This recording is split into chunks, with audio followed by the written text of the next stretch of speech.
All right, good evening, everyone. It is Tuesday, August the 8th at 6:30 p.m. So we will officially call this regular board meeting to order. For our roll call today, we will be starting on the left side of the table. Dave Larson, District 5. And Morris, District 4. President Hoover, District 1, Jen Holodeck, District 2, and then I'd love to include the superintendent roll call as well, if that's effective. And our superintendent, Dr. Constance Petrosa. Awesome, thank you so much. And then welcome to all of our guests, both in person and online. Just appreciate you spending some time on the service of the district this evening. So to welcome us and get us started, I'm going to hand it over to your remarks. We have a courageous conversation practice where we have our agreements to stay engaged, experience discomfort and be vulnerable, speak with truth, expect an exceptional closure.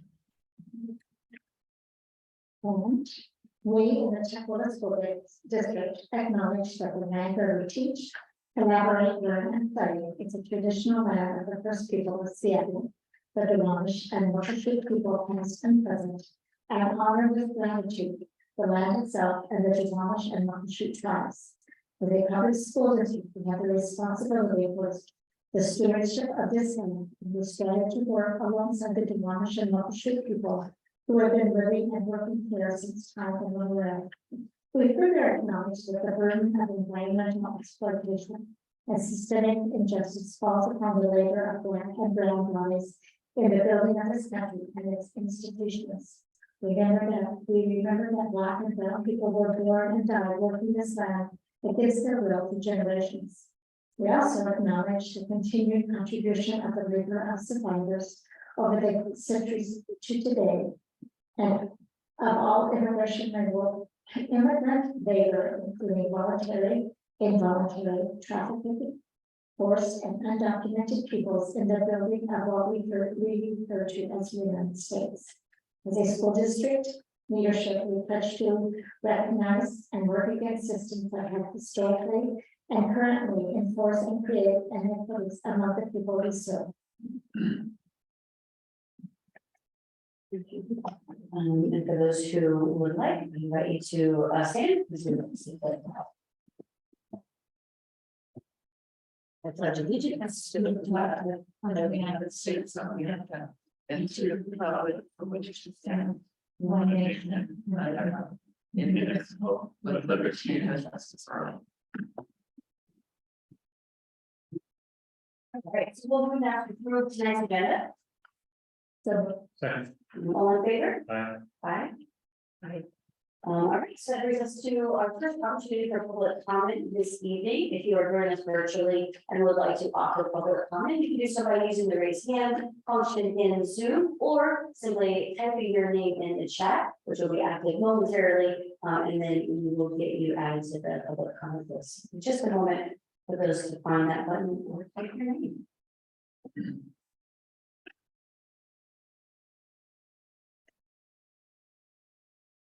Just saying, we received no public comment in writing, and then there's no in person. But I do see we have public comment online. So in just a moment, Deb will unmute you, and we'll invite Robin Alsop to offer public comment. Go ahead, Robin. Thank you. One thing I forgot from the previous meeting is it possible to go ahead and put that information about free meals on the website? Because I see a lot of social media talking about that, parents having questions, and going to the website not being able to see that meals are going to be free, except for second meals that we'll have to pay for those. But is that something that we could do? Thank you. Thank you so much for your comment, Robin. And I can say with a good amount of certainty that's absolutely something we can do. I've actually seen that and noticed the same thing, kind of conversation happening around school supplies and confusion around that. Yeah, so it may be useful to add clarity around both of those things for folks. Thank you. Yeah, thank you. All right, are there any additional public comments?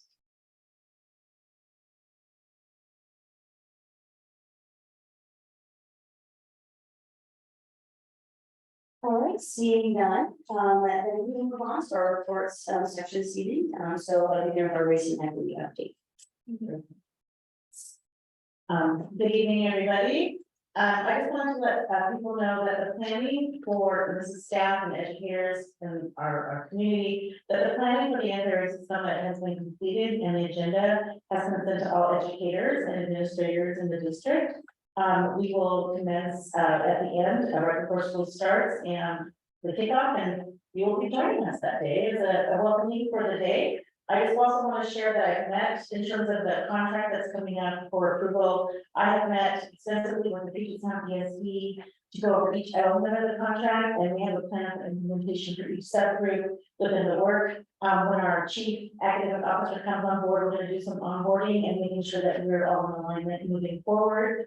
One of the things that I've asked the contractors to support us in is the alignment of our strategic plan, school improvement plans, and equity teams work. And making sure that it's all in alignment and triangulated for this year. So that'll be the focus for us in terms of what we're going to be working on and in terms of the leadership work moving forward. Because we do have our leadership retreat on Thursday, and that will also be part of that focus for the team on Thursday. So, and that's it on our recent. Any questions? All right, so health updates. Yeah, so on the health update, we have that the vaccination clinic was held on the 27th of 2023. We had about 21 students receive vaccination, a little bit less, I mean, close to 50-50 elementary, and then the other 50% being secondary. Letting you know too that the next clinic in collaboration with the athletic department will be held on August 31st. It's going to be in partnership with Stepping Stone Pediatrics, and it's going to provide free sports eligibility, physical exams. So all of you athletic folks out there, come get your free physical exams, and also your childhood immunizations for the entire Tacoma community. Yeah. Did you just say what time that's gonna be? I don't have the time, so we don't decide it. Okay. 8 to 3, Okay. sport physicals to be determined for the Yeah, vaccine. so we'll have to put that on their website to make sure everyone gets that, because it's separate, but yes. Yeah. Great. All right. Thank you. Any additional questions? See, out of curiosity, for the physical athletes, is that only for typical students, or could you say another youth athlete come get that physical? I'm not sure, I think it's for everybody, but Anyone in the community? Anyone that's eligible for athletics in public school right now. Okay, cool, we got it. Perfect. And I just wanted to make sure that I see that we have another raised hand, public comment, time has closed. But we will have another opportunity to provide public comment at the end, or near the end of our meeting, right before we head into executive session. Again, please definitely stay online, and then provide that public comment. And then if for any reason you do need to head out early, you can always send us an email with your comment. Yeah, okay, so moving on to our consent agenda, I'll accept a motion to approve our consent agenda. So. Second. All in favor? All right, it stands approved. Next is our board discussion, starting with our 2023-2024 budget.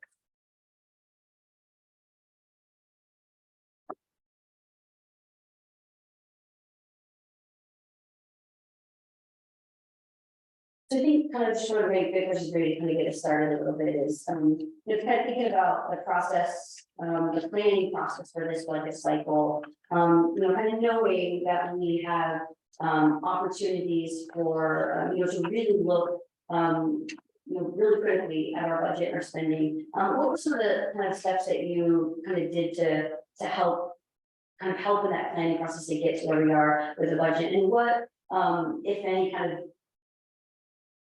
I guess what were some of the impacts or the outcomes of some of those planning decisions? That question makes sense. Okay. It does. So in hindsight, I guess I'll start backwards. this process, as much as I would have liked it to go smoothly, it didn't necessarily happen that way.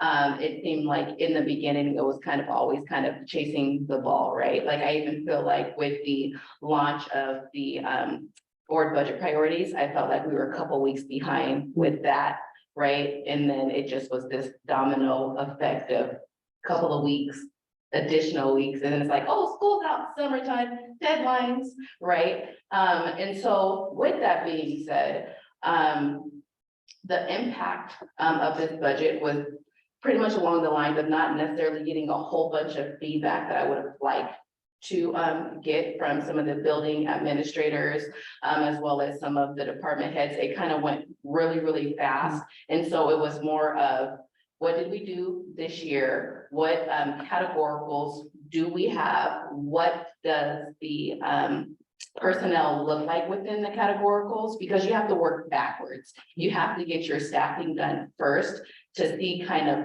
what you're left with, right? And I don't know if you guys are aware, but we really only have one person responsible for doing the work. And it's a lot of work in HR, right? With dealing with the people, inputting rollover account codes, and just kind of working back and forth and trying to make sure that we have stuff accurate prior to rolling that over, right? Part of the earlier conversations with some of the building administrators is like, hey, I see this potential problem happening in the future. We need to reduce, I think the number was either 7 or 10 FTE, and I believe that was shared. Hey, we need to reduce some FTE. I think we ended up getting down to about 3. And I know that the piece behind that is like, you know, through attrition and reassigning and shifting and things of that nature. Some of that did happen, but we're still kind of left with that gap. So some of those conversations were had earlier, and I know that in the public, it's not the forum, but the meeting we had earlier, the public hearing, you know, we kind of spoke to, having the departments kind of make that decision across the board. But what I've learned is that nobody wants to give up people, right? And so for the elementary schools, it's almost a simple formula, right? Like, hey, we go by these class sizes, K3 is 17 average, you can go up to the CBA language. So you kind of have those easier parameters versus some of the elective classes or some of the other classes at the secondary level that may hold, 15 or 16 people, and it's like, well, is that the best way to use our dollars, right? And a teacher's not gonna say, hey, by the way, you only have 12 kids, I have 12 kids the whole entire year. They're not gonna say that, right? And so we have to really rely solely on the administrators at each of the buildings to really dig in and do and see kind of where some of that lies, right? It's like, well, let's see what the average enrollment is for all classes across the board, right? So you run your report and then you kind of look at your numbers and go, this makes sense, this doesn't make sense. Then you start to ask additional questions, right? So it takes that additional work, and that's how I kind of came up with that number. It wasn't saying like, hey, we need to cut the budget by this number. It's like, first, let's see where our deficiencies are. Where can we cut to kind of help make sure that we're efficient across the board? And so I think that is a really good tool moving forward to really see what our class sizes look like across the board and the different programs within the building, especially at the secondary level. For the most part, a lot of administrators will easily say, well, we can cut our budget by, 10%. That's okay. We can make that happen. 15%. Okay, we can make it happen. But when you start talking about people, emotions start to come up, right? And we don't want to see our fellow colleagues, lose their job, right? Is what it ultimately comes down to. But the other side of it is that we have got to, at some point, right size the district. And so that can mean a lot of different things, not necessarily the worst case scenario, but it could mean a lot of different things to many different people. And that's why, again, it's a collective effort. And because of the forecast and what we are looking to in the future, it is very vital, as Dr. Pedroza has mentioned, is starting that process early. We kind of know the staffing, we know the programs, and specifically to ESSER, right? we know the programs, we know the staffing, we know what's happening, and we can start making those decisions early, like what does this look like? And then collectively with the board, I know that the board priorities, you know, we start that work in February, but maybe we could even start that earlier to say, hey, where do you guys stand with this to make sure we're all in alignment? And then we also need to make sure that the work that we're doing is in alignment with our strategic plan and our SIP plans. Like, we have to be in alignment across the board, and that will make this shift a little bit more easier, because we're all, you know, going true north. We're all going in the same direction. We know our why. We know where we're trying to go. So when somebody says, hey, well, what about this program? Well, does it speak to this, and that?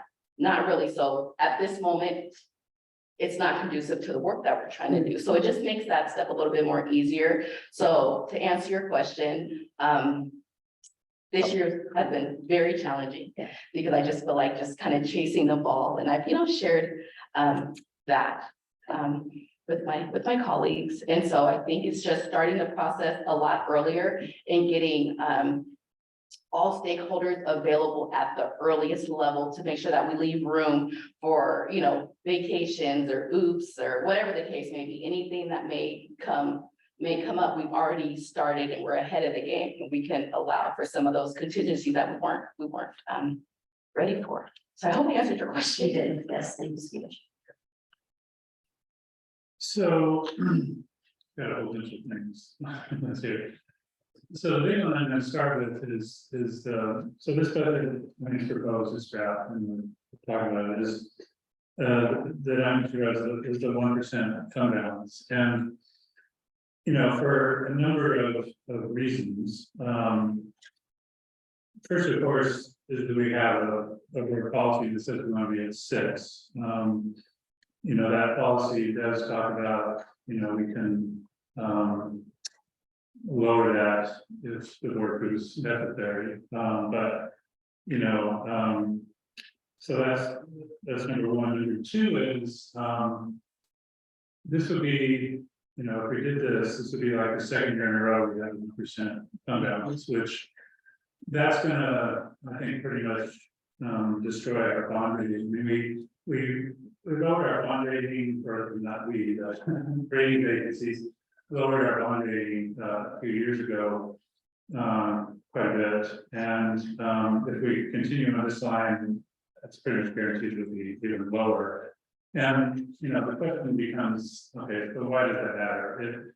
I mean, in one sense, it doesn't matter until we go out for a bond. That, I mean, it really matters. But and at this point, you know, we probably, I mean, we should have. I don't think we have, but we should have a plan for when we're planning to go out for a bond next. The one thing that I think is always helpful is to keep our bond payment relatively constant over time, so that, because if we let it go down and come back up, then we have to go out to the voters and say, well, you know, we let it go down and now we want it back up again. I mean, it's never a good message when you go out to voters and say, we're increasing your taxes, you know, even if it was because you lowered it the year before, they don't really register that. So, and we've been pretty good at having a constant, you know, bond rate collection for over the years. So if, and, you know, when I was looking at our future kind of bond payments, 26 is kind of the next of the year when we're going to start to take a little dip in our bond payments. So that could be a logical year for going out for a bond in that time frame. And it takes several years to get bond rate. Once we've gone down, it's going to take several years to get them back up. They don't move back up quickly. So I think it's important to be, you know, thinking about that pretty seriously now, if we have any idea of wanting to do a bond in, you know, the next 3 to 4 years, let's say. So that's, and that's important because, you know, then the taxpayer is not going to get, and for all of us on the board here, our taxpayers in this district are not going to get as much bang for the buck, because we have to be more in interest and less, you know, for buildings for students. So that's why bond rating is important. The other one is, so we've been very fortunate in the sense that our last bond project came in under budget, and so we have whatever it is, $7 million sitting in our capital projects fund. Which is, most of it's, stuff that we didn't spend from the last bond, but we want to, obviously we spent it on the kitchen upgrade at the Walker, and we want to spend it on the renovation, for the PAC. If we start borrowing from that, which, we have done and probably will need to continue to do that, to cover our operating cash flow problems. There's a potential that could impact those projects. So the fact, we have a certain amount of money in there. I was looking back, we seem to be, the estimates originally were like 5.4 million, and we were gonna take some of the money from our bond fund and then some money from the state, if we could get money from the state. We went to apply for the state. We didn't get that this year. And then it looks like we're now kind of, based on the list I've seen, we're kind of lowering our expectations, so maybe doing less. I'm not sure exactly what. I mean, the back needs lighting, needs sound, needs set work, all that kind of stuff. So anyway, I'm concerned if we start, leaning on the capital projects. I mean, we've got another thing later in our agenda to approve some more borrowing for even a year from that fund, that is going to start impacting our ability to do that. And I know we're not considering, doing that until summer of 24, but it gets, we start. It's a little bit, we're kicking the ball down the road a little bit, because I mean, we're fortunate in the fact that we have that money there, otherwise we'd be in big trouble because there'd be nowhere to get it from. So, I think it's kind of financially more responsible to deal with our operational issues sooner rather than kind of kick the can down the road a little bit. I am worried about, we're one of 7 districts in the state that are in financial warning status by OSBI. That's not a good place to be. So I really think we need to work a little harder and have a budget that, we're not gonna, essentially go from 1% to 6%, in 1 year. That's not really realistic. But I would like to see us, have well, let me back up a little bit. So these budgets that we get presented with every year, frequently in recent years, they've all, had this kind of, we project a 1% fund balance kind of thing going on. It's gone for several years. But, as here's the, I think the diagram, if we look at the history of where things have ended up at the end of the time. And it's someone pages, I think. There's been a history of. Oh yeah, then you can down, second link here. Page 4. So if we go back and you see the ending fund balances, but actually ended up in like 1920, it was 9%, 6%, 8%. Those budget, I can remember those budget years, we were initially presented budgets that had really low fund balances at the beginning of the year. And then, magically we end up never at the end of the year. So why is that? And I understand, our CFO constantly says, and I agree, we need to be conservative. When you present your budget, you need to have conservative numbers, which means higher than expected on expenditures, lower than expected on revenues, and so you end up with this issue. One of the problems in the past is that, one of the big impacts on our budgets is the inflation rate, and which is IPD, because 85% of our budget is salaries and so forth. So what that number is makes a big difference on our overall budget, and it's also, and of course, it's become even more of an issue in recent years. We had a number of years where inflation was pretty low, bumping along at a couple percent, and in the last 2 years, it went way up fast. So, but one of the things that school districts are asked to do is, in the past, is this IPD, this inflation number that was used, was a guess. So in the budget beginning, you guess what we think it's gonna be. And then the state would come back later at the end of the year and say, okay, here's what it really is. And so, obviously in that situation, you want to kind of guess as a budget writer, you want to guess on the high side to make sure that you don't get burned later. Which means that, these fund balance numbers are gonna be lower. And so, but now this year, the legislature changed the rules on that. So they said, you don't need to guess anymore. You can tell, this last year's inflation rate, boom, you know what the number is. So hopefully what that means is that, these numbers that we come up with in a budget, because it always used to drive me nuts when, the budgets would come with these numbers less than 6%. And then at the end of the year, oh, by the way, it's a 6% number, no problem. So, scratching my head, how does that? So, and it's because, as rightly so, the CFOs have had, and this is no exception, estimates low, and then, estimates on the conservative side, and then the actual comes in, and then we have some more money, great. That, like I say, this year, that's changing because of the way that we're gonna be able to do the IPD. So I think that we should be able to have a better, more accuracy in our numbers. And so we don't need to be as conservative, I think. And so, I'd like to see, as far as the fund balance, I'd like to put in the budget up front. I'd like to see us get to, like 4%. I think that's not unreasonable. Your projection is 1%.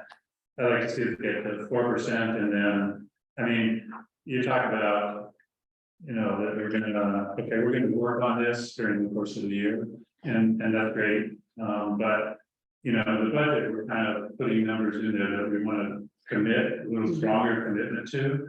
And so I'm kind of willing to split the difference here and say, let's try and do like 2.5 in our budget, say that we're going to commit to really do. We're still going to work during the course of the year to get it up to 4, because we're going to get, even higher if we can get it there. But in terms of this document, I'd like to see a little stronger because of that fact that we know what the IPD is going to be. We're told, and so we should be able to be a little more. Have a little more confidence in what our expenditure numbers are going to be. And so let's push that up a little bit for all the reasons, that I mentioned. So that's kind of my, big concern with the budget. Now, the other question becomes, how do we, what are some areas that we can work on to try and the budget balancing thing is about 2 things. It's about, increasing or decreasing expenditures and increasing revenues, if we can do it. And there's a number of ways, you talked about one in the CTE program, so it's not the way to get some more expenditures more revenue. So that's good. You talked about also, we need to be doing, you talked about class sizes and, one of the things, as I mentioned in the previous meeting, that everybody needs to understand about these budgets is that the state is significantly underfunding us. And particularly for our district with, the high poverty, is even more underfunding. So part of what we're gonna have to make some bets that nobody wants to make. Nobody wants to make. It's not good for kids, nobody wants to make. But the funding system is set up that way. Now, there's also another part, we need to get smart also about being more efficient. So that's another aspect to how we kind of balance this thing. So, unfortunately, when we're talking about class sizes and classes, we have to, first of all, we can't really do much with K3 because otherwise we'll cut our throats because that's money we staff that. So that's not really an option. We don't want to have that thing. Now, when we start getting up into the, higher, more, bigger class sizes in, 4, 5, 6, 7, 8, we know that's not good for our students. We know that, unfortunately, some of that may come into the question. It's more, for me, it's, a lot of it is about the electives at the high school, but then again, we want our students to have lots of choices. I mean, that's not good, but, you know, the question is, do we have the money to do that? And so we really have to do that post-examining of those, you know, those small class sizes. And, you know, I'd love to keep them all. I mean, electives is great, but, you know, that may not be able to happen. We also need to probably look at extracurriculars, you know, I mean, each one of those is second, again, great for kids, we like, you know, we want all of the extracurriculars.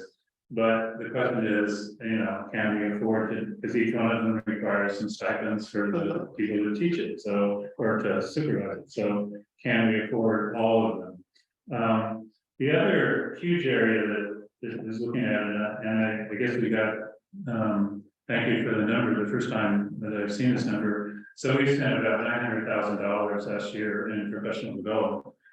So for me, a lot of that, the question now becomes how much of that is discretionary? I mean, again, this is not something, you know, we want to do professional development, we want to do, you know, for all our staff, I mean, assets, there's a certain amount of it is absolutely required. So just Yeah, really go ahead. quickly, so the reason why I specifically separated two items was because the BEA portion, sorry, I don't have it in front of me, but I feel like the BEA portion was close to like 44,000. Yeah, yeah. So that's direct impact to BEA. Everything else for the most part will be categoricals, right? Okay. So something, you know, Title II, Title III, Title IV, so something that's more self-sufficient, meaning it has its own revenue source. Okay, So that we're able to, it's not necessarily a loss, right? And so that's why I kind of specifically split it out and say, hey, here's the part that we really should look at, which is the BEA portion. Everything else is tied to categoricals, and I can give you a breakdown between the programs if you would like to see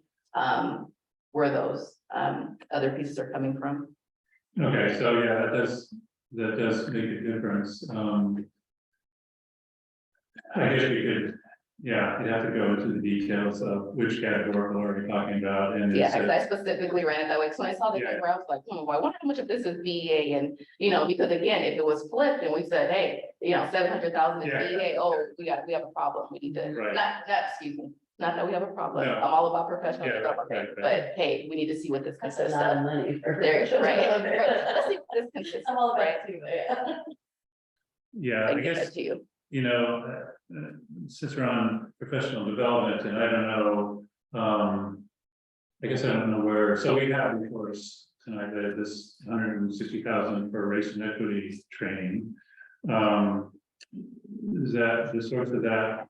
What's the source? The source of that was assessor. Okay. Yeah, Assessor, so this year, so historically, when we did our race and equity budget, the allocation was $75,000. Yeah. And what I did is I ran a recap over the last couple of years to kind of see how closely we get to the 75,000. yeah, And for the most part, we never got right, close to the 75,000. right. And so if we had that already earmarked, so for example, one of the questions, I don't know why, for some reason I wanted to point to you, I have no idea who did the question, I'm sorry. But between It's the a two budget vouchers, question, probably me. between the two vouchers, like, hey, why do we pay for 50,000 each? It was actually a split between Yeah, okay, race and equity budget, because I know we didn't fully spend it, but it's already earmarked and then ESSER. So Okay. next year it will be 100% ESSER. yeah, that does make a difference, the source of the funds, obviously, because, yeah, ESSER spend it because it's going to come, and so that's fine. Okay, so yeah, it's only 44,000 for, on the BEA side, and there's not a whole lot of dollars there to be dealt with. The other one, that we kind of, yeah, well, allusion to is, you know, the communications, director. That's a, you know, I don't know, $170,000 expense. And again, that's, you know, we absolutely need, we need the function for sure. And I would love to have a communications director. The question becomes, you know, can we, you know, where is it in relation to, I mean, I put that kind of in the discretionary category. It's always tricky. I don't know, and you said you're gonna kind of work on, you know, you need to kind of think of this as, you know, stuff that we're legally obligated to, Mhm. which we don't have a choice on. And then how much of, I don't know how big our discretionary pool is exactly. Probably 4 million, I don't know, maybe something like that, maybe less. Probably somewhere. Yeah, and it's tricky because there's not an account code that says discretionary funding, you know, you have to kind of piece it together, but. That's what we need to be and looking at to figure out, you know, are there things in there that we can look at. The other areas that we've talked a little bit about, and this is, I think it's more of a. Some of these things are advocacy for the legislature, but we get, you know, from the state, we get funded about 4 days per teacher for substitutes. And I see we're spending, you know, when you include all the different leaves and all the different things, it's like 21 days, so it's about 5 times. You know what that is, and that's a big number, and we don't get, so I don't know if. You know, it got, and it's been blowing up, I think you gave the numbers, you know, 2 years ago, it was a couple 100,000, now it's 600,000. Yep. And part of that, of course, is COVID, I mean, you know, and you know, a big chunk of it probably is COVID, and it may never kind of go back down again, because, you know, I mean, one thing that COVID did was it made everybody much more aware of, if you're sick, please don't come in. Which in the old days, I'm not in, so you know, that kind of thing. But anyway, I mean, I think. You know, there's potentially some savings that we could figure out, you know, what's going on in there other than just COVID. And again, I think collecting that data because to go to the state. I mean, we were talking about that a little bit. It seems like that's something that I asked a while ago. How do we do compared to other districts? And we're not out of line in comparison to other districts. So that's becomes a state issue for advocacy. So, you know, state. You know, start that 4 number is completely unrealistic, so they need to step forward on that. The other one is special education. So a while ago, and this is could potentially be on the revenue side, did some exploration with our previous special education directors, and I'm not sure are trying to talk about this or superintendent a little bit, is there's a possibility that I think we should be able to get a lot of our speech language pathologists, occupational therapists, those kind of folks paid for out of Medicaid, that is out of health, and then to the extent that our students qualify for that, which since we have a high poverty school district, I assume that most of, if not all of them do. And if you're willing to do some paperwork, which I understand is not that big a deal, talking to the healthcare authority. So we should have, you know, that could be, I mean, I don't know if our special ed deficit is down to 300 something thousand, I think you indicated here. Obviously down a lot because the state is giving us more money for special education. And some of that's shifted between grants and. Yeah, well, Correct. yeah, and there's the other issue here is, I see they were spending a lot of ESSER dollars supporting special ed students, which, I don't know, ESSER has been really interesting because, you know, when you think about it, it was primarily set up to do a couple of things. One is cover all the associated healthcare costs that came floating at us with that.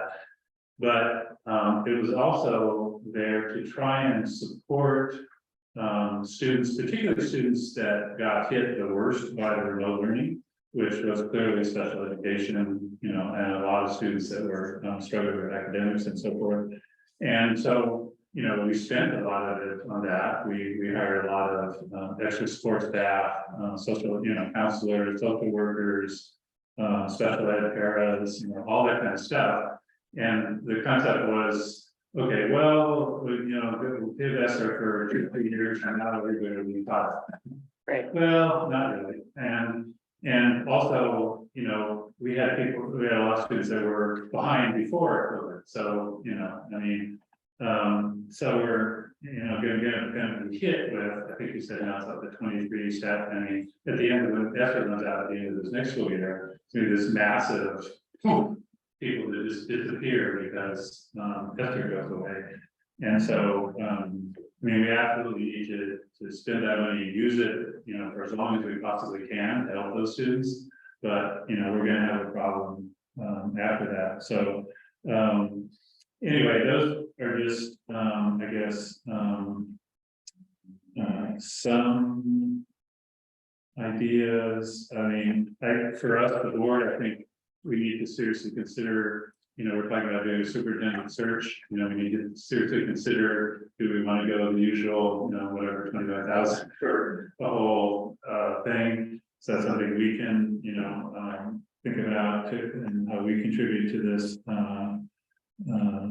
process, but I think, to really get down to some of the nitty gritty, we kind of need to see this kind of, what are the discretionary items that we have some control over? And then look at how we do that, but because I really do think, I don't think we can, I wouldn't feel good, doing a 1% fund balance budget this year because of all the various reasons that I brought up, so. In past years, I voted for them and because because I observed what happened in past years. But I think the conditions are different this year, and so I wouldn't be so comfortable with that, so. Let's see, this is I was concerned when I was looking at some of the details, the fact that, I talked about science earlier, but the arts. It was significant, and we're talking about how we're spending kind of our local levy dollars, which, by the way, we did talk about unfortunately, the levy amount that's included in this draft budget is probably about $500,000, $600,000 high, unfortunately, so that's another 600K gone. But the band was cut from, I looked at last year, last year to this year's 10,000 budget to 1,000. Now, I don't know, some of this, it sounds like they didn't spend the money. I don't know if that's true. You said that was For criticized. the most part, yeah, you kind of look at historically the Yeah. last couple of years Yeah. to kind of see how they spent and and I don't know if some of it is maybe some of the staff aren't aware Right, that they have budgets, because I know there has been turnover with the office managers as well. Right. So I don't know how that communication flows, right? Like, Yeah. hey, so-and-so, you have $500 to use, or hey, so-and-so, you have $1,000 to use. Right. And sometimes it doesn't get used at all. right. And choir 20,000 went down to 3,800 drama. And I'm looking at that and thinking two things. One, we have and whatever the communications, issue are, I don't know, I guess the buildings have some flexibility at the principal level to be moving around, but when you consider the arts priority in the board priorities and also social emotional needs, part of getting students' mental health back is getting them into these social programs, whether it's band or choir or drama or athletics or, that's a big part of the social emotional, stability and getting them back into things. So I was disturbed to see those cuts, in terms of just a priority thing, so. And I wonder if some of those, with the band and the choir, is it COVID related because they couldn't do some of the activities that maybe they would have done previously, you know? Yes, I think some of the past years, this past year and the prior year, that's some of the items in band and choir, some of those have been purchased out of ESSER. Even some of the arts pieces have been purchased out of ESSER Okay, the so, prior years. yeah, Which is great, but, is it a real yeah, reflection of the budget?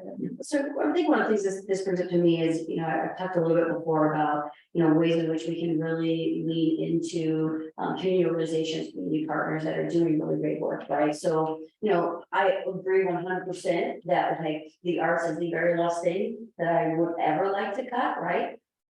And there are actually a lot of external community partners, organizations that are actually doing really cool work with young people around music, right? And so maybe there's opportunity to, if we know that there are things, again, I'm in no way advocating that we start cutting electives or cutting extracurriculars or cutting the art. What I'm saying is, if as we're doing these things, we can also be looking externally and getting creative and saying, how can we replace these things with something maybe even more beneficial for these young people and also a lesser burden on the school district. Maybe there's opportunities there to do some of that. But I think that, is gonna require just a lot of, searching out who those organizations might be, starting to really build relationship with some of those entities and figuring out who might be willing to come in to our communities, in our schools, and really help support some of those things at the cost of the organization. So just a thought. Yeah, go along with that, although the issue is it requires and the staff member to kind of do that work. It's interesting, I was listening to, there's apparently a lot of money at the federal level available for, to school districts to do student mental health projects of various sources. And apparently, this is on the news the other night, school districts are having trouble applying for it, the process is difficult or whatever it is. So somebody set up a foundation actually to help school districts, and I sent off for some information to see if we can get it, but the school district goes through that process, including paying for grant writers to help do it, because to make all this connect, some of them are easier, some of them are harder, and so it does take some adult effort to push it. But there's absolutely, I mean, particularly if we start looking at how like cutting a social work or something. Well, can we find something in the community to help help do that? I mean, I agree with that.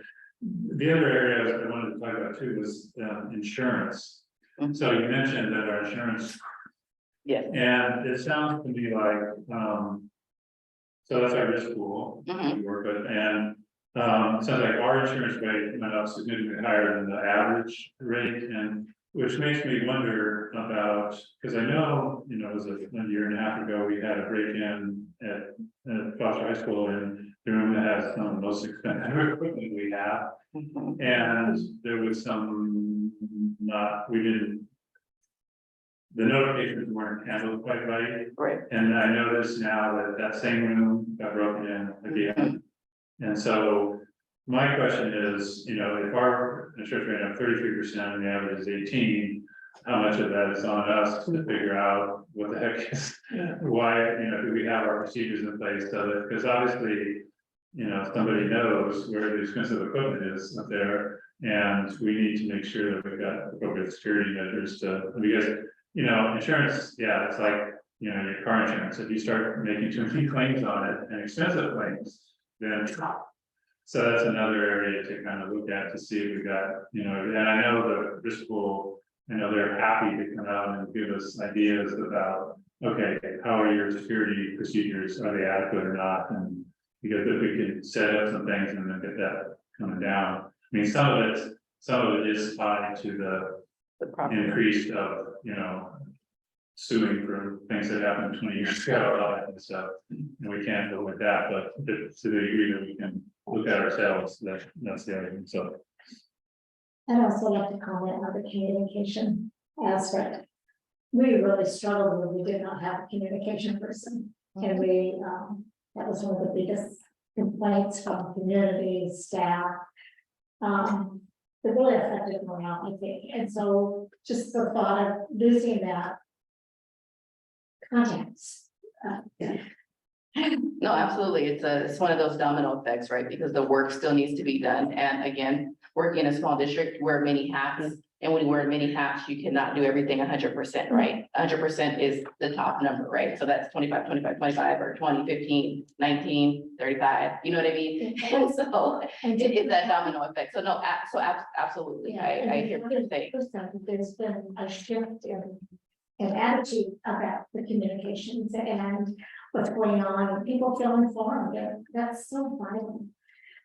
Yeah, I think I would definitely just, reiterate that. I think I want to see like what is the plan to kind of support that work. Random idea, kind of going back to the video I gave you before. What if there was some social media management or post creation, like that could be done by some of our students as a part of their coursework to support the communication of the district, while also getting student voice, getting student involvement, and I don't know, that just seems like, again, how could we like really create opportunities and also lessen the burden while building up software.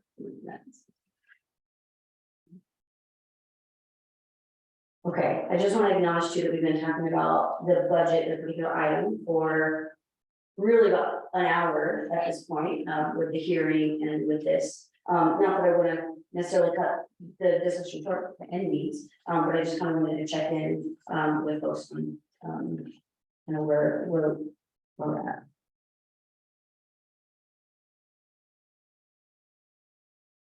I'm okay with that. I mean, I would say we're gonna have, see, like I said, later on the agenda, there's the, PSDSE anti-racist pedagogical proposal, which, for me, I'm not comfortable approving that outside of the budget, you know, it should be kind of contained within budget. The same thing, and then the interfund loan extension. I mean, you know, we kind of, my understanding about that one's kind of, we have to do the, you know, we can, in order to, because we have a cash flow issue, you know, and so you need that to have cash. But whether we need to do, I think you have, two options. I'm not necessarily convinced we should do both of them for the entire year, just because I want to kind of have a check in about partway through the year to see how we're doing, you know, with our budget, because we're going to need to watch it pretty close this year that, you know, we're making progress at, you know, either getting expenditures down or revenues up or both. So.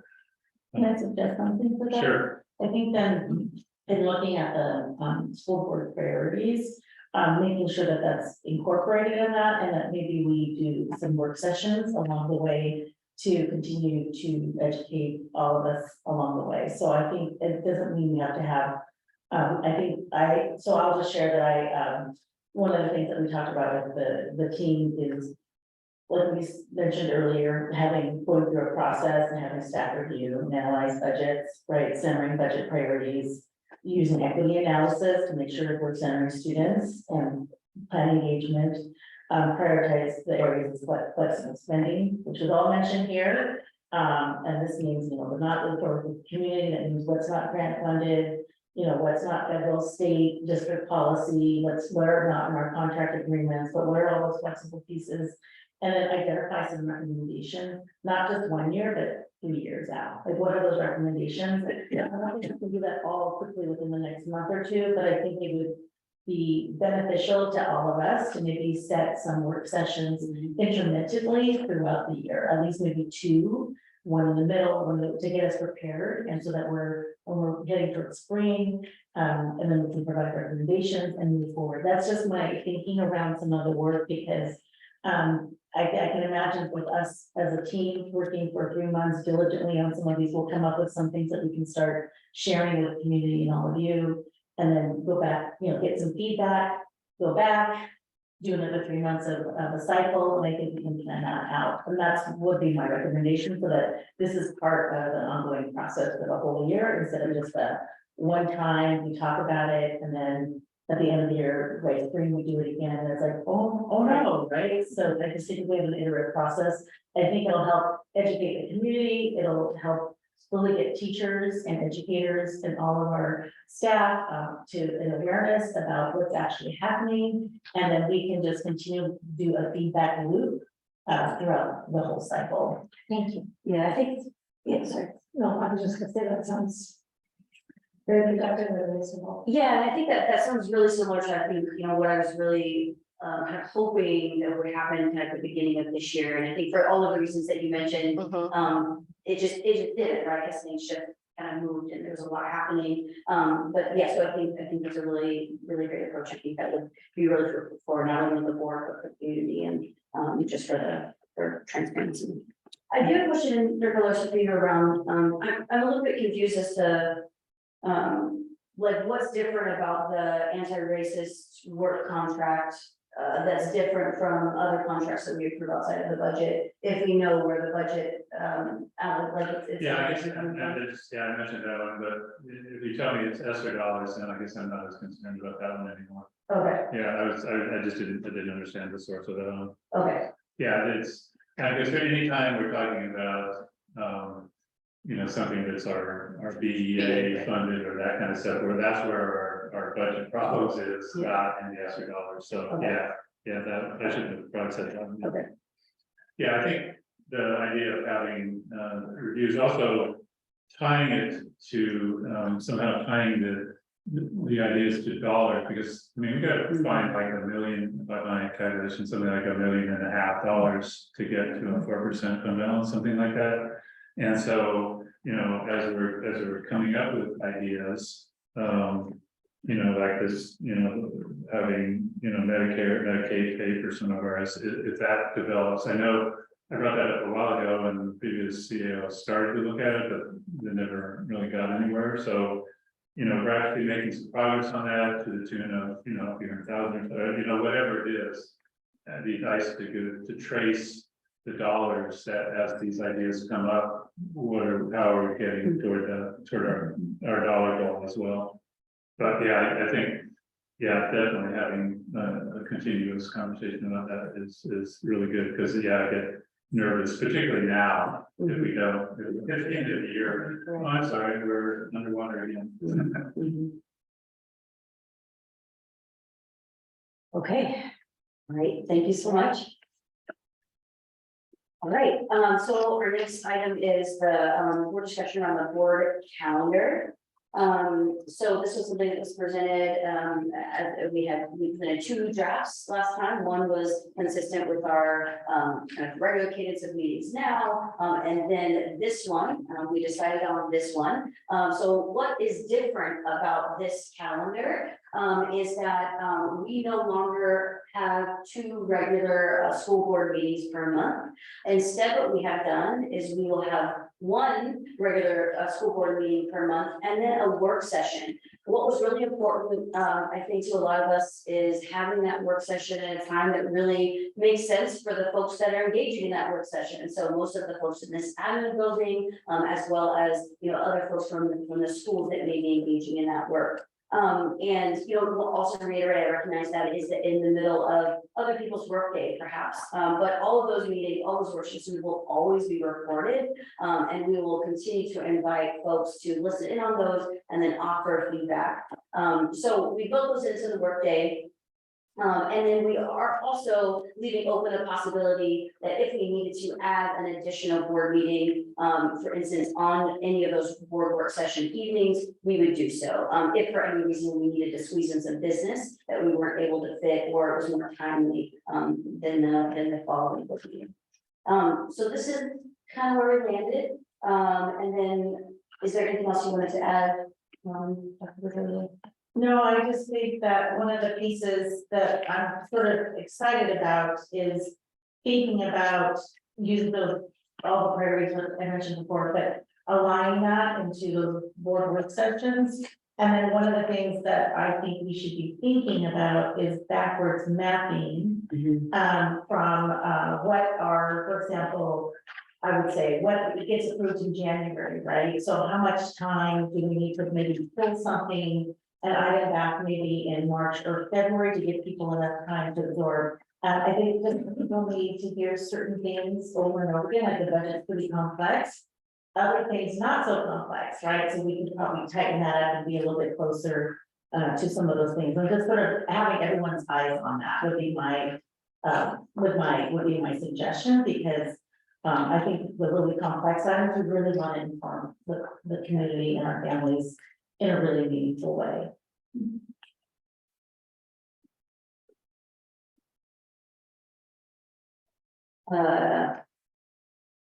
Sorry, yes. Oh, that's not good.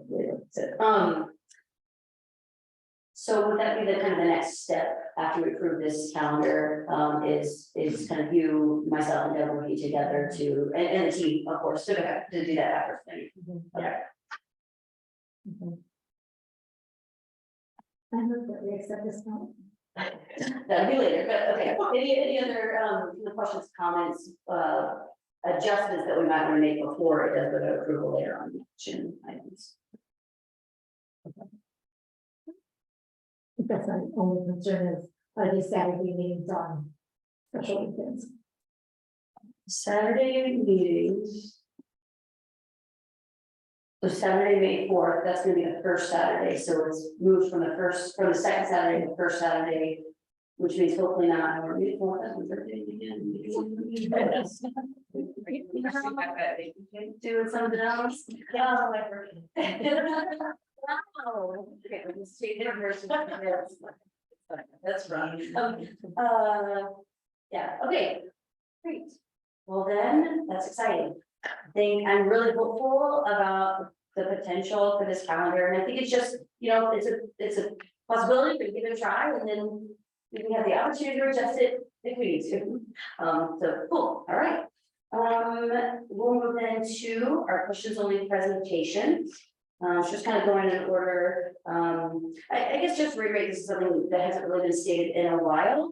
These questions only presentations are always available on board docs for folks to look at. These are things that the board looks at ahead of time, sends a list of questions in. All of those questions and the answers to those questions are made available to you on board docs as well. If you click on that individual item. So I just wanted to name that because I know it might be confusing as to why sometimes these presentations come up and the board doesn't really have any additional questions at the meeting because a lot of them have been answered already.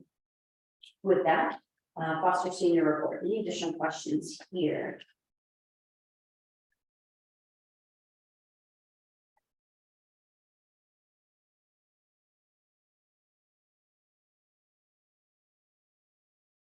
Okay. What about the discipline data?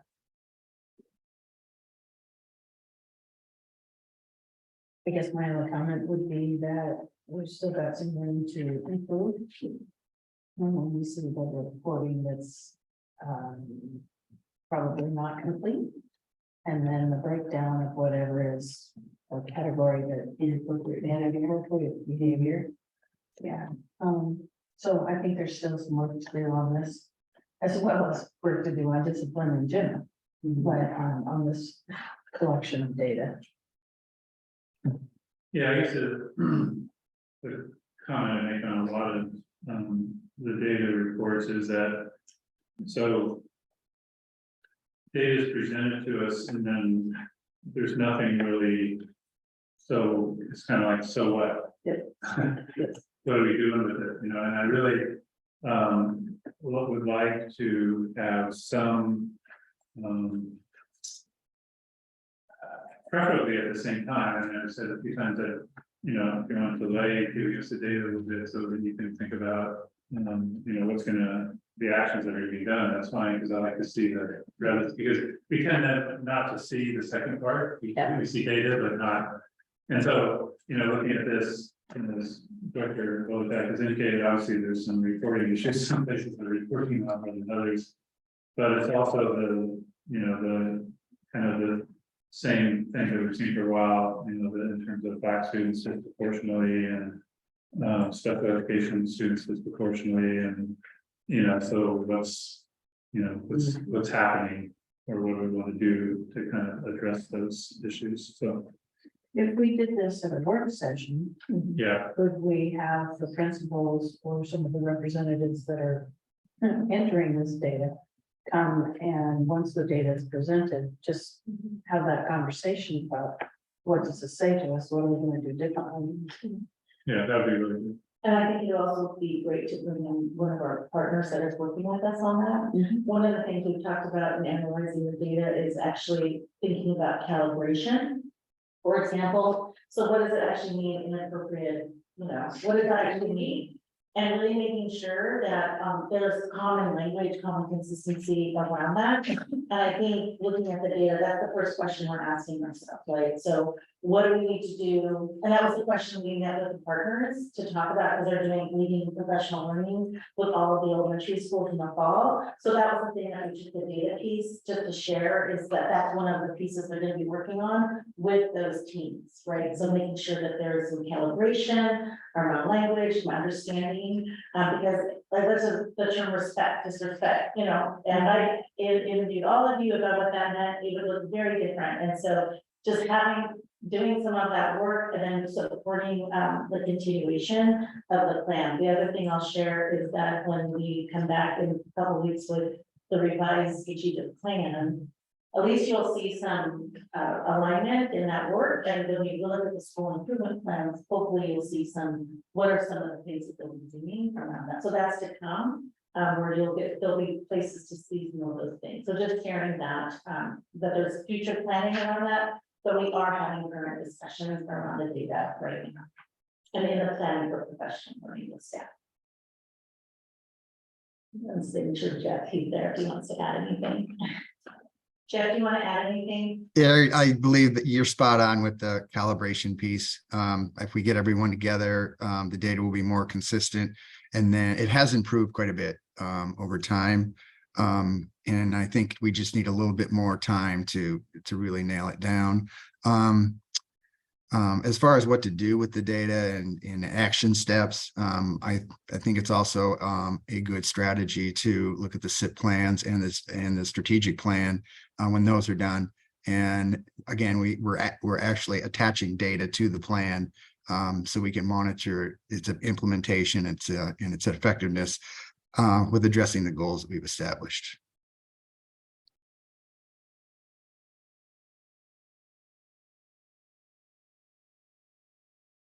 Yeah, I don't have much more addition to add, because I really appreciate the future planning that I believe is gonna take place and that already is taking place. I just wanna, name, I think, because it's important, that, we have a value here in our district of, racial equity and racial justice. And we say that we want to move towards being and acting as an anti-racist district. And seeing in the last 2 years that I've been here, that I've seen these discipline reports, it said the same thing, that we have a high disproportionality of discipline and exclusionary rates for Black students and multiracial students, which tells me that we are not leaning into our values as a district, right? We're not putting enough action behind the words that we say that we believe as a district. The reality is this may be something that is true in every other district, because systemic racism, anti-Blackness is so real and embedded in our systems, but we have an opportunity to make it not the case here. We all have to do that together, but it starts with being like, okay, naming that. And we had I hear you talk about it all the time. It's like really starting from that person, right? So how do we really start there? And then move out, right? So I think that we have so much work to do to act in the values that we say that we are abiding by. And I know that is a continuous process. We're never gonna be perfect at it, but we need to be moving. We have a responsibility and obligation to our students, to our families, to our communities, to ourselves, and our society as a whole to do better at this. And I think we can. And I think it's there's so many things obviously that play into it. It makes me wonder too, what even simple things, conversations, trainings, though I don't really think that anti-bias trainings are always super helpful, but what really conversations are we having about our own biases that are coming into play, right? When we're in the classroom with our students, when we're engaging with people, and starting by just naming that, hey, I have bias. And here is how sometimes that shows up. That's an okay thing to say. It's okay to be honest and transparent about those things because we all have them. And so I just wonder about maybe there's just opportunity even for just those small real conversations. And so it's not even just about looking at the data, but just really thinking about ourselves within our school teams, within our district admin office. So anyway, I think it's all of those things. But I think we can start now. And also future.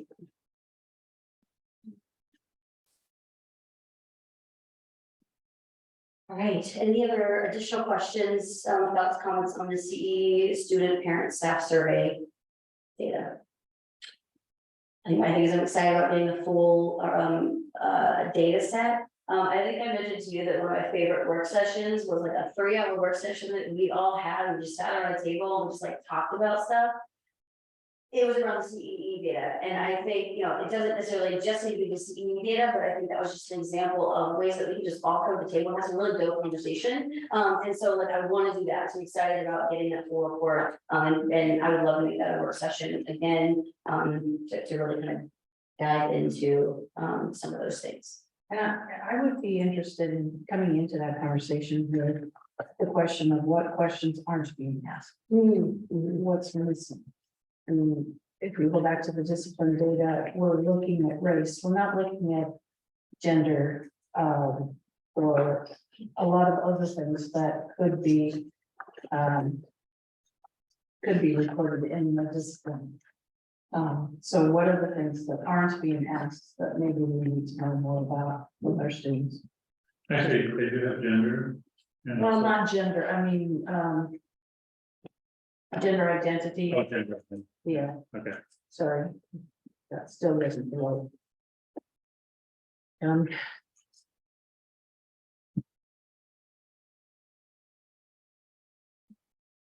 All right. Well, that moves us on now to our action items. So we'll start first with Oh, the, did you what did I say? skip over we just did discipline data, but there's also CEs. No, we just talked about. Oh, sorry. Yeah, I asked, but no worries. Any other Oh, questions? sorry. Yeah, I thought you should give, no, I apologize. No, I had to comment on this, well, a couple of comments. One is the low rate of family. I mean, almost no families fill this out in comparison to previous years, which is a little. Makes me wonder why that is. We used to get some really good input from family, and it certainly has been the case in previous years. And then looking at this data, there's two that I think have kind of stood out. One is interesting, the effective leadership. It was interesting that at Thorndike there was a mock this jump, which is something about the principal of Thorndike, I think. Sackville Elementary, there's a pretty good sized jump as well. If it says something about the principal there. And at Foster High School, unfortunately, this page is lost yet, but there was also a significant jump. So as you say, really often leadership matters. The other ones that I was looking at was the district's report, which is consistently seemed to be the lowest rating one, although the good news is that there are some trends up. But, you know, that's the whole area that obviously needs attention to figure out, and I think that's kind of embedded in all the things that you're telling us that you're doing, is figuring out how can we better support the buildings from the district. So It's one of our theories of actions for Thursday, talking about how do we as a St. August admin team run. yeah, right, yeah, so that's exactly it. Okay, that's it. Thank you. Okay, now that moves us to our action items. So the first one is the approval of the human resources staffing report.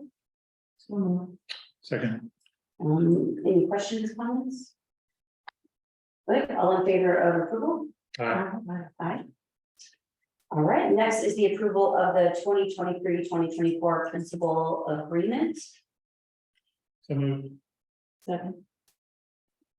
I just first want to comment and just share my appreciation for your willingness to go back to the table there. I know that bargaining is not easy. Well, I don't know that, but I hear right, bargaining is not easy. And it's complicated. I know we spent so much time there already, so I appreciate your willingness to go back. And you know, the team, the principal team's willingness to work with us, right? So thank you to everyone. All right, so Just like the second half, I appreciate your, we had some back and forth on the various items, and so Yeah, I appreciate that, came out in the end. All right, so all in favor of approving this agreement? Aye. Aye. All right, stands approved. Next is the approval of the Northwest Regional Data Center Agreement Renewal for 23-24. Second, Questions, comments? I don't know, do we know, is this one that's inflation is hitting us on particularly? I mean, So, yeah, is so the I rate going up? Yeah, I was able to get some additional information for you guys. I put it in the board document, which kind of already has been sent out, but, so the question was asked, what was kind of the difference or the variance between last year and this current year? And the total amount is $3.48. So Per student. per student, right? So for the physical, it went up $1.20. Yeah, sorry. Went up $1.20 for the student. It was 65 cents was the increase. And then I can't read my handwriting. For the last one, which is really bad, it was $1.63, because I have no idea what it was. The town is Wasn't significant, you said. So there's two parts to this, there's the student part and the national part. Yeah, and then there's, I think it says full, sorry, that's okay. Those of you who work with me knows my handwriting is very terrible and it's really bad when I get stumped, but that went up by $1.63, so I will outline that for you guys and send it to an email, but across the board, it was an additional, I just did on my calculator, $3.48 per student. Oh, that's a fairly significant jump. Or no, that's the To some total, is it? No, it's per FTE. So the total per FTE is 348, you said, Mhm, now, and what it was last year? correct. No, what, It went up $3.48 total. oh, it went up $3.48 and stuff. Per student, Per student, yeah, per student. okay, And what was it last year? 60, It was 60 something cents. No. Oh. It was, I didn't write the before numbers, I just put what was the difference between the two. Student went up 65%, 65 cents. oh, 65 cents, Yes, up to a It's total all of $1. 348. correct. Oh. Across the three different areas. Sorry, I'm a visual person, so I'm literally visualizing the contract appendix B. Yes, Oh, I will send that to you guys in I an Excel appreciate spreadsheet. that you can So, yeah. That's more for just a curiosity, it sounds like it was a significant increase. Roughly, but when I go back and look at the contract, I want to say it's been that dollar amount since the 1920 school year. 1920, 25. Oh, the 19 dash 20. Gotcha. I know, I'm going back to. I'm like, did I? 2019 to 2020 school year. It all makes sense in my mind. Sorry, 1920 school year. Okay. So not 19/20. I will follow up in an email. Increase over 3 years, is not really, Mhm. okay, which is not, that's. Okay. I guess we don't particularly have a choice in this one, I mean, we Not have to do a major software search. Not to quite. Come up with a new student information system, but I'm just curious, okay, thanks. All right, all in favor of approval? Right, Aye. All right, next is the approval of PSESD authentic anti-racist pedagogical 2023-2024 proposal. so moved. Second. Questions, comments? We talked about it a little bit already. Thanks, I have a comment, please. Just want, I just to get back to the comment from the director Larson, from the last conversation we had. That's one of the things also I talked to, repeated some of these things, just looked up and my note was talking about a long-term sustainability plan where the group can start planning much of it. So just letting you know that that's been one of those discussions, and so we're gonna need to talk about what that actually looks like. So I just, you brought up the fact that we, when is this, that we're gonna start owning some of this work, right? Well, I was actually concerned about the budgetary implications of it, but yeah, that's true. Well, especially, that's certain, Yeah. right? Yeah, We have to have. yes, yes, exactly, yeah. So just saying, we have one, that's what I was.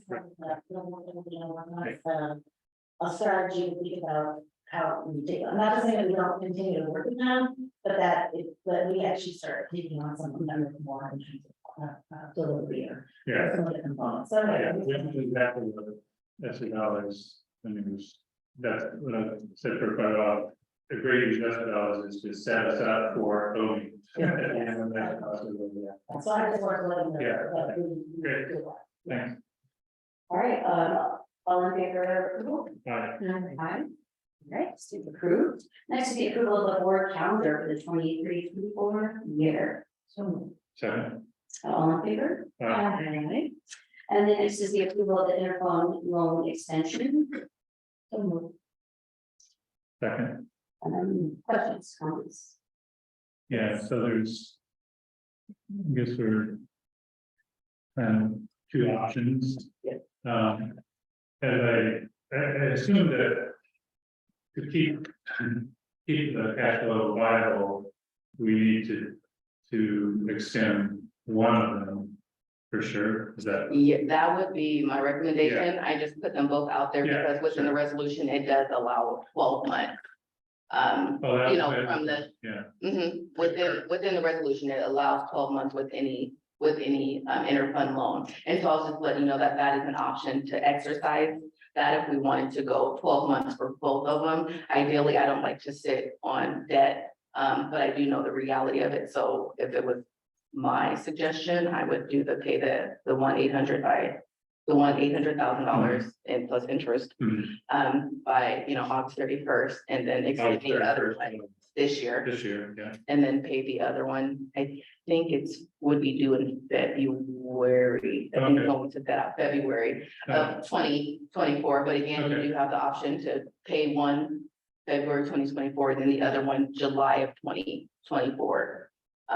But Well, that's why I just put the two Yeah. options out there. I mean, I like your first option, and then if we need to extend it, then Yeah. come back and have the discussion. We would have to go back and do another resolution. So paying one now, we're okay. Doing the other one, we would have to bring in a new resolution, just saying, hey, contingent on, this particular resolution, we want it extended. With Is the that due like date, they're done together? But why was this a? because you're changing kind of the terms of it. I spoke to the Puget Sound ESD about it, and because we're kind of changing the terms Okay. of that, we would have to do a new resolution for the extending of one of them. And would the rate be the same? Probably not. I would need to go in King County to see what the new interest rate is. The 2%. Yeah, 2% is probably, Probably not a whole lot But- different. Let's go. but yeah, I'll take a look and see what the new interest rate is. So, yeah, I don't know what everybody is. So, if I heard you right, you're recommending paying one of them off August 31st of this year and one of them in February or something. Yep. And to do that, we would need, To extend the one, we need a a new new resolution. resolution, So- which can be done at the Yeah. next board meeting. It Yeah, doesn't have to sure. be done now. So what do you recommend we do with this one? I mean, we have this motion for in front of us. I would say that you would just pick the option you want. So the motion would be to approve the loan extension by, But we're not approving a loan extension yet, because we have a resolution for that. Right, we'd be approving to pay the one. I think we table this. I feel like that would make more sense, right? No, that's perfectly Okay. fine. I just kind of wanted to get, Okay, I just wanted to Yeah. put it in front of you Sure. because of where we are to have that conversation, say, here's the Okay. options, my recommendation is this. Okay, okay, so I move so let's table the resolution next. I mean, come with that recommendation, yeah, and then we'll decide if we want the other. Yes, And would you be able to put out the rate? yes, by the- yes, I can have the rate to you by tomorrow. And just to like reiterate too, we're tabling this, it's tabling the right things, we're not bringing this resolution back, we're bringing a different resolution back. So what, Tabling. does it matter? Okay, Those are the same. you told me before that we need to table it and then name would be right. Okay. yeah, so this one, We could just say no. you could just say no. That is correct. That's probably. Yeah, that's probably easy. Okay. Okay. Okay, so, all in favor? All opposed? No. No. Okay, so it's not looking forward, but we know what's happening and we'll have a resolution around the second extension next meeting, right? Yeah, thank you, Joe. And as soon as I can keep it straight. All right, so that brings us to our final opportunity for public comment this evening. So if you're joining us online and would like to offer a public comment, you can use that raise hand function or type your name in the chat and we'll invite you to speak.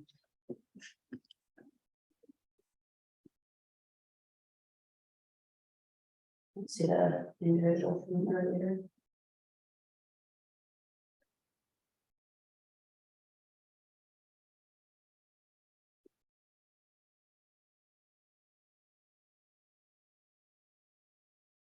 All right, well, seeing none, then we're gonna move to our final item of the agenda, which is an executive session.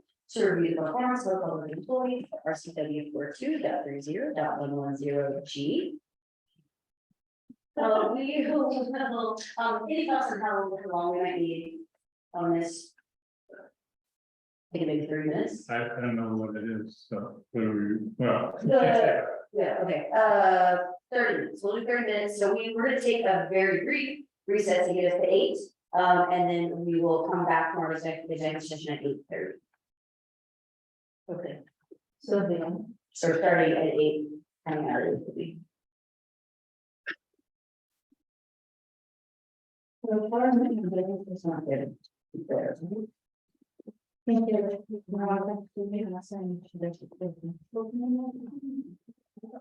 I haven't seen it. Yes. No. So on. Oh, yeah, we're the hours.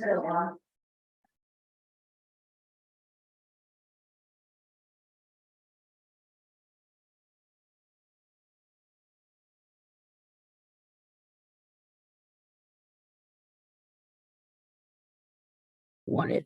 Okay. Well, I would love if. All right, so we are going to extend our executive session by 8 minutes. We'll come back at 8:40.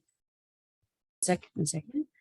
All right, it is 8:45 and we are back from our executive session. And our interim superintendent, Dr. Pedroza, has just a few words to share with Grace. Hi, everybody. I just want to say 3 things and then I'll make sure and save my announcements for the next time. But just 3 announcements really quickly. One, last week, this is for the entire community. Summer school ended at both Foster High School and Tukwila Elementary. I made several visits and Thursday night highlighted the learning through a showcase for families.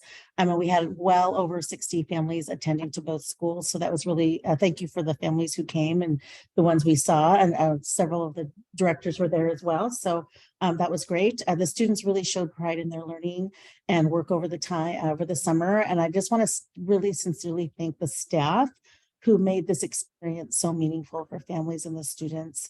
A special thanks to Brittany LaRocca and Nasreen Rakonaki for their support and guidance for our summer programming in schools. I also want to share, I attended the city council meeting and introduced myself to the city of Tukwila community. It was exciting to hear one of our teachers, Joe Camacho, who was here earlier today, get a shout out for his hosting of one of the night out events of the neighborhood, the National Night Out. And so they talked about how they attended and it was a really fun event for everybody. So that was fun to see that. And I also to formally congratulate Latanya Parker, who will be taking the helm at Foster High School as the interim principal. And then I also want to welcome Scott Whitbeck to the district as chief academic officer. His first day will be on this Thursday, and he will join our district leadership retreat. So that's all I have. And so thank you so much for just being here. Thanks. All right, thank you so much. Very, very exciting, very exciting news. All right, so we will move now to adjourn our meeting. All in favor? Aye. All right.